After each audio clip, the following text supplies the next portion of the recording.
Hi, this is TJ Pierce with Pierce Family Wellness, and today we're going to talk a little bit about metabolic typing as a basis to learning how to eat healthy. A lot of times we'll see all these fat diets come and go, the Atkins diet, the Zone diet, high carb, low carb, all these different things. And for some people it works quite well, for others it doesn't work at all. And the reason that we find that it works for some and not for others is that on a genetic level, we all have a different need for the macro and micronutrients in our bodies. And so a lot of this comes from work from Dr. Weston Price. This was done around the 1940s. And so what Dr. Price did is he traveled all across the world and he started studying indigenous cultures and their diets.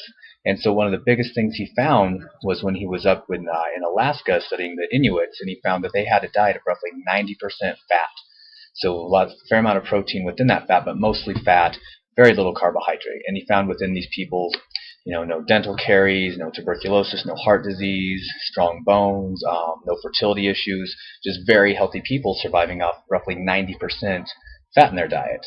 On the other side of the globe, he was down in the Southern Americas where he studied the Quechua Indians, and he found pretty much the opposite. These people were roughly 90% vegetarian and a small amount of protein. But same thing, no dental caries, no tuberculosis, no heart disease, strong healthy bones, no fertility issues. So it begged the question, why can one group eat largely fat and be completely healthy, and another group eat largely carbohydrate and be very healthy? And the fact of it is because that's what their ancestors had eaten for centuries upon centuries.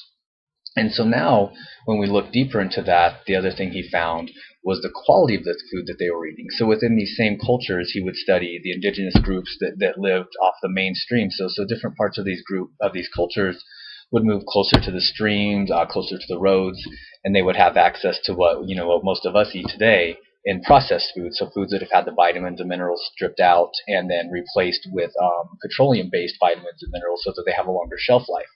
And what Dr. Price found was regardless of the previous culture, so whether they ate large amounts of fat or large amounts of carbohydrate, any of them that ate these processed foods started to see deterioration. So again, they would start to have more dental caries, they would have the tuberculosis, heart disease, malformity of their facial bones, and eventually infertility. So when we put these two things together, it can start to help us understand that one, there is no set diet. There is the food pyramid, the government food plate. That's not realistic. That doesn't really look at the individual needs of nutrition. And secondly, we know that we need whole foods. We need quality foods.